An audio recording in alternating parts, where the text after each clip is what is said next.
Okay, folks, here we go again. This time we're making a Spanish-style chorizo sausage. Some people call it, in Australia, some people call it chorizo. Some people call it chorizo. A really good Spanish friend of mine says it's chorizo. So that's how I pronounce it, because I figured that the Spanish need to, they know how to speak their own language a little bit better than I do. But there we are. So it's either chorizo, chorizo, chorizo, or probably another 10 derivatives that I've never heard of. So what we're doing, again, we're starting with a beef and pork base. This is fairly typical, but you know, chorizo isn't just one sausage from one place. There are several countries that make their own versions of this, and their spice palette tends to be quite similar, but there are still regional differences. So I'm actually getting this one.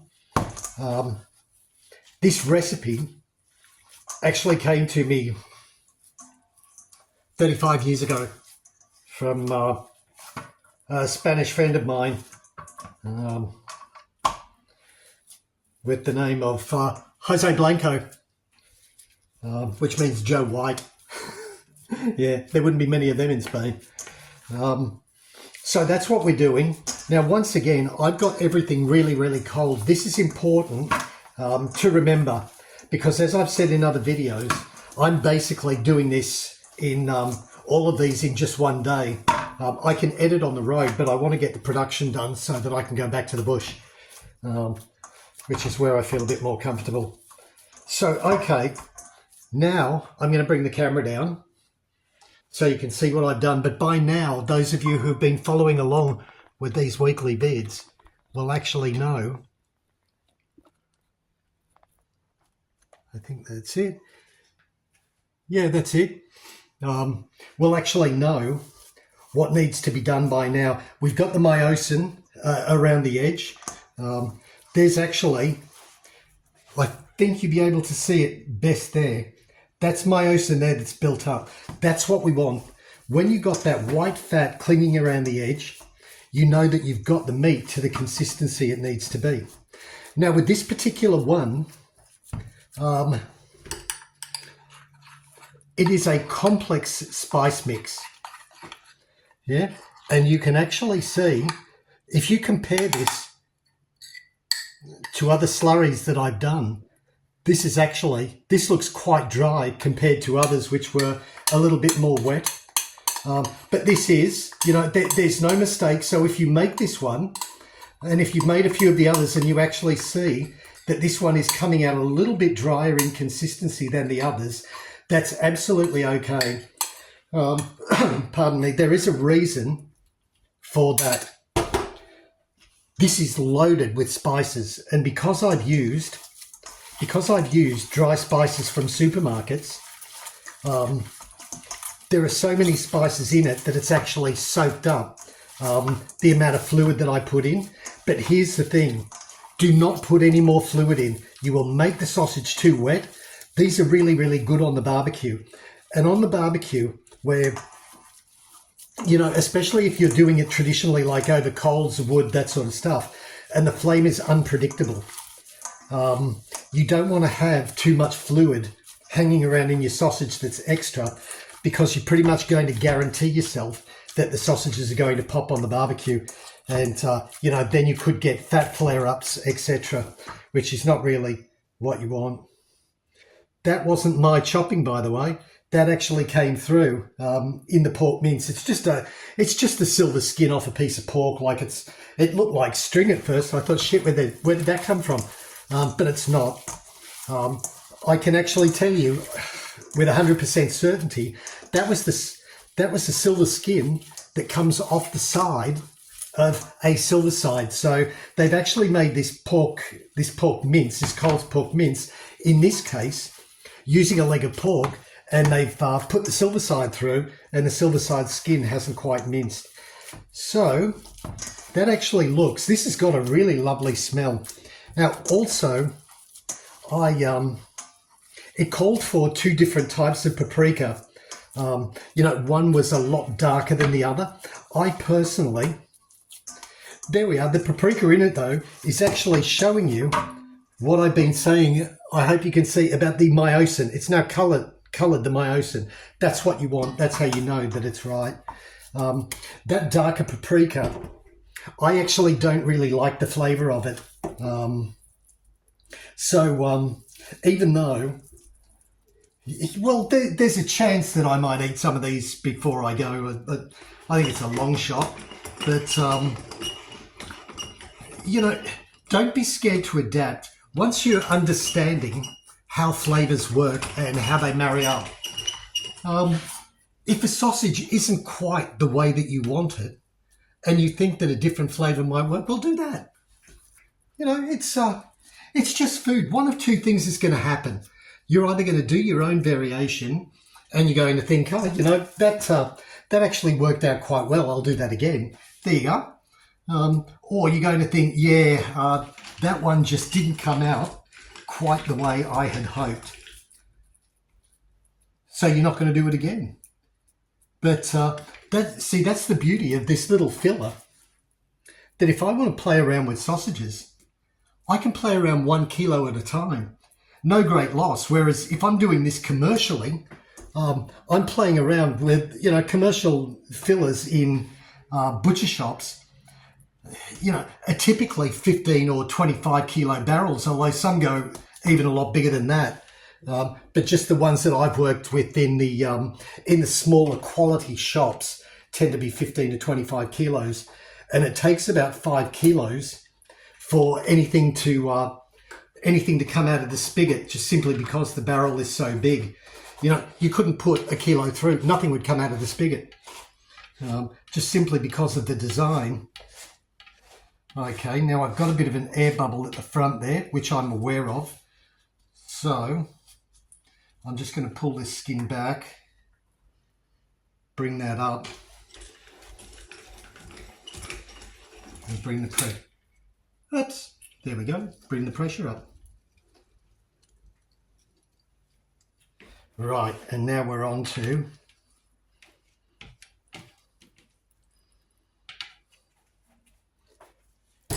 that.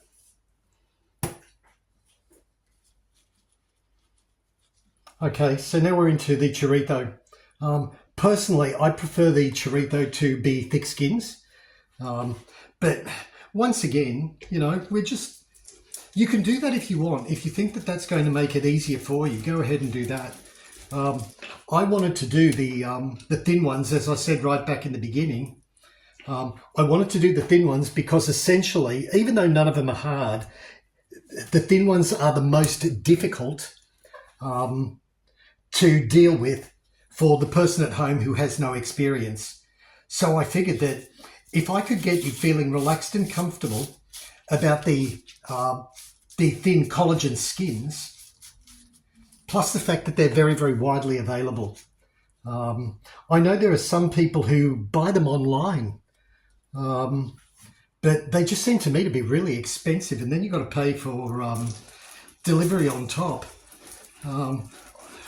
Look, if that's all, if that's the only way that you can get them, then that's the only way that you can get them, but it just doesn't seem like a very good idea to me.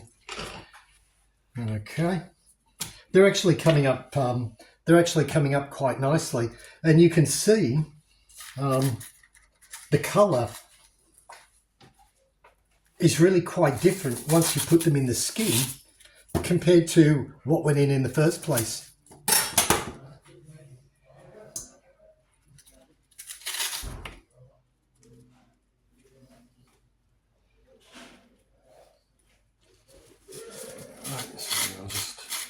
Get that knocked out. Now I made a kilo of these, and I think after these I've only got 2 more sausages left to go.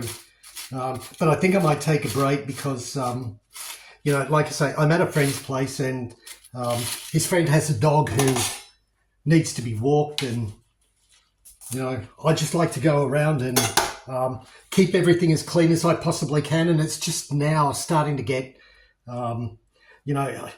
I don't think you can see it, but I got herbs and spices and bags and shit all over the place here, and it just does my head in after a while.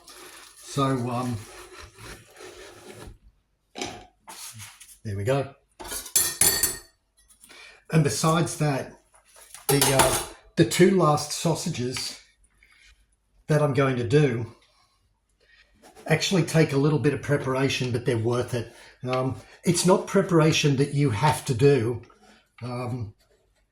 I just think that, you know, sometimes if you just spend a little bit more time on the prep, you get a result that's bigger than the time you spent, you know. So these two sausages, and I'll tell you now, one of them is a chicken sausage. I don't really like chicken sausages for a couple of reasons, really. But one of them is, at least in Australia, the chicken sausage commercial mix that the butchers get, I think it's lazy flavour. You know, it's just basically sage and onion. It doesn't really have anything going for it, and I get it. Most people buy them for their kids, so they don't want big flavours. And I do understand that, and I agree with it to a certain extent. But there are times when I would just really like to have a really nice, tasty chicken sausage, and there are a couple of tweaks. If I have time to do those tweaks, I'll actually show you. If I don't have time to do it, then I'll just tell you what the tweaks are, and you can do them yourself at home. So here we go. This is the last of the chorizo that we're doing. And of course, I misjudged the skin again. So I'll put this on, and then about 300 grams will come out. But still, you know, it's worth doing. It is worth doing. And look, through all of these sausages, so far, I've only used 1.5 skins. So they go a long way. And because of that, I would say don't stock up on them, because they could be one of those things that even if you're making a lot of sausages at home, it could be one of those things that, oh, look at that. I asked for that. All right. So here we are. So we've got the chorizo. And look, once again, if we go to regional things, you know, a lot of different countries and cultures, they have this idea of just, you know, doing the sausage like that, doing it on a barbecue, maybe with a skewer or a sword or something like that. You can do that.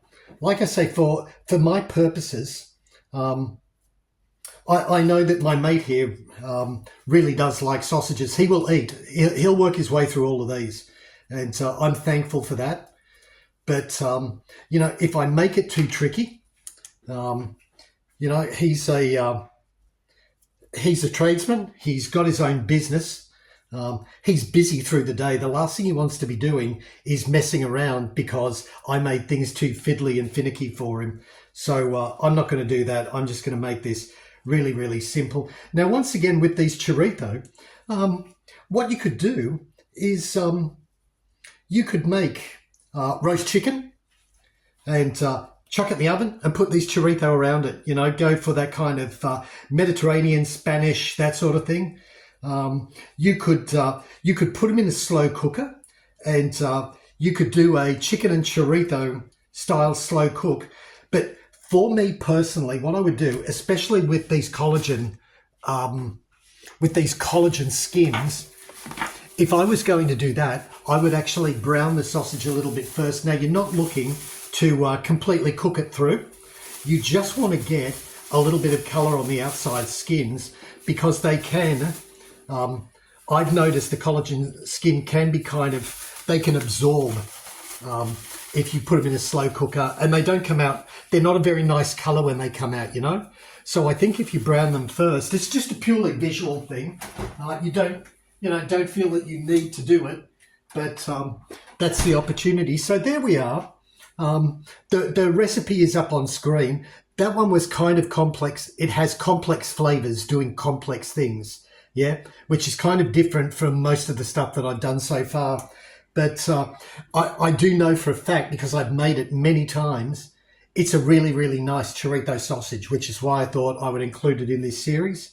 And we'll leave this one here. Thanks for sticking around, and I'll see you in the next one.